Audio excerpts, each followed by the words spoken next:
I told you in the previous video that we will be solving some more complicated questions related to the successive differentiation requiring the chain rule in the next video. So yeah, here I am, and today we are going to solve two questions which are actually related to that topic. Now, this question actually says that x is equal to a cos theta and y is equal to a sin theta. The third variable is theta over here and a is a constant, so we will have to derive dy with respect to x. And for doing that, first of all, we will take the derivative of y with respect to theta and then the derivative of theta with respect to x. So let's just do this thing. First of all, y is equal to a sin theta and then the derivative of y with respect to theta. So dy by d theta. Now remember, I want to recall a very important thing. When we take the derivative, of course, we take the derivative of something which is present on the left hand side with respect to something which is present on the right hand side, right? We have y on the left hand side, we have theta on the right hand side. Then we take the derivative of y with respect to theta, right? This is actually very important because while taking the second derivative, there is a problem which we have to fix regarding these variables. So now let's just continue. A is a constant, so let's just separate it. D by d theta, sine theta.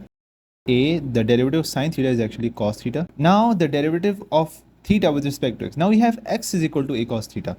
We cannot take the derivative of theta with respect to x, but yeah, we can find dx by d theta, right? Because the derivative of x with respect to theta, and then we will reciprocate it. So dx by d theta, a will be separated because it is a constant, d by d theta cos theta. The derivative of cos theta is actually negative sine theta. So let's just put these things into the chain rule. Dy by dx is equal to dy by d theta dot d theta by dx. So dy by d theta is a cos theta and d theta by dx is we have to reciprocate it. 1 divided by a negative sine theta. So a will be cancelled and we are left with cos theta divided by sine theta with a negative sign. Okay. So this is the first derivative. Now we are going to find the second derivative. So we have negative d by dx. Cos theta upon sine theta is actually cot theta. Now there is a problem. We have x and we have theta. I told you that we have to take the derivative with something which is present on the left hand side to something which is present on the right hand side, right?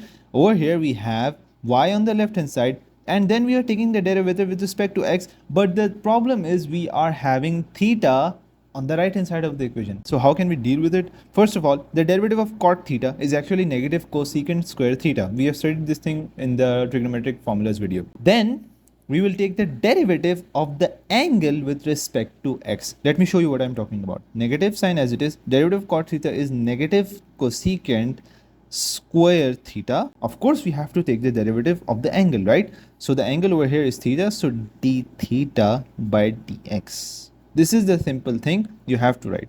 So negative becomes positive cosecant square theta. D theta by dx is actually, we have done this thing before, it is actually 1 divided by a negative sine theta. Okay. So then we have negative, so cosecant theta is actually 1 divided by sine. So we can write 1 divided by sine square theta, a again sine theta. And so for the final answer, we can write 1 divided by a sine cube theta with a negative sign. Okay, so guys, in this video we have to find y2. Okay, so we have to take the derivative 2 times. And first of all, we have y is equal to at square and x is equal to bt4. So first of all, we will take the derivative of y with respect to t. So d by dt.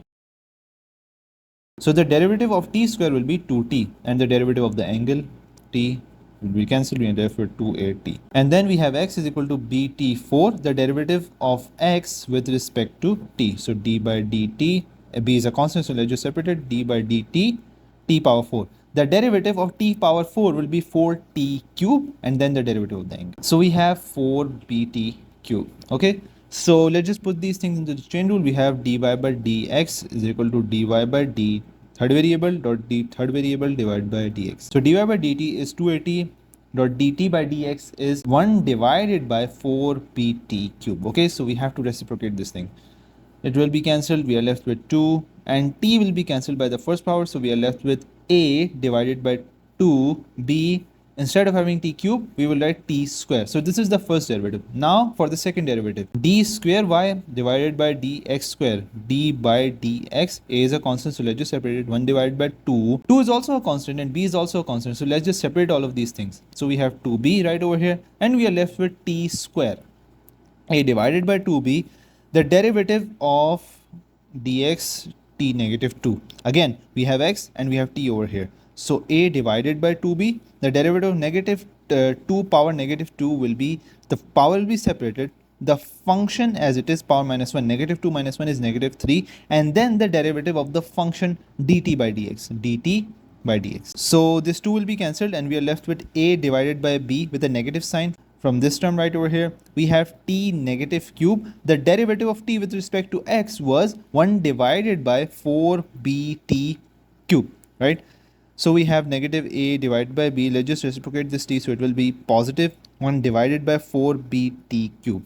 So we have negative a divided by b times b gives us b square, t cube times t cube gives us t power 6, and that's the final derivative. That's the final second derivative.